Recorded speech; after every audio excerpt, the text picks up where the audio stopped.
We are your local election headquarters, and this week we've been revealing the results of polls conducted by Talk Business and Politics and Hendrix College.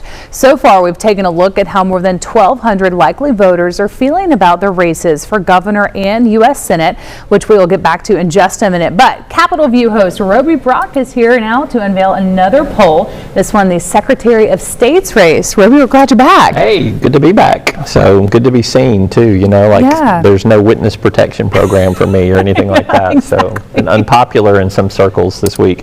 Yeah, look, the Secretary of State's race is an important race. It's one that oversees the elections in the state of Arkansas, among other things that race does. It does not get the same attention that it normally gets, that like a governor's race or a Senate race would get. But we do have new numbers in it. And it's a competitive race as well, which is what we've seen in some of our other races too. So if we'll pull up the graphic there, we'll look at the outcome here. Senator Kim Hammer, who is the Republican nominee in this race, at 43%.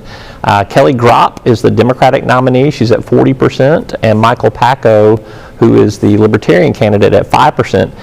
A couple things here. There's still a 12% undecided in this race, so there's a lot of people who haven't decided, which is not uncommon because it's a race that people have not paid that much attention to when you've got a governor's race or a Senate race or a congressional race, and so it's hard for these candidates to get a lot of traction. So what you see is primarily people who are voting affiliate with their party ID affiliation. Yeah. And so Hammer and Grappe do very well with their political bases there.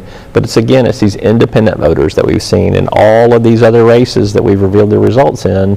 They're making a statement. So is it the same trend line here in this race too? Same trend line here, yeah. So for instance, independents have voted with Republicans for the last decade by a 2-to-1 margin.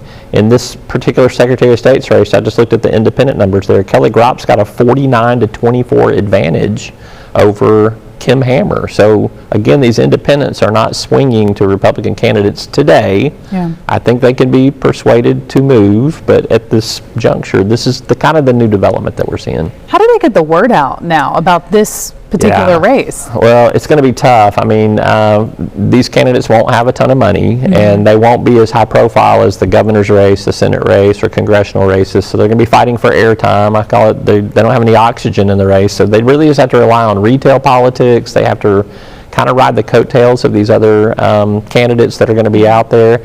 And party affiliation and how these independents swing will be big. I think that you'll see Republicans show up and vote for Republicans, Democrats show up and vote for Democrats. It's these independent voters. If the top of the tickets for the Republicans can persuade these independents to come back in some sort of way, I think they'll go down ticket that way. We have seen that play out.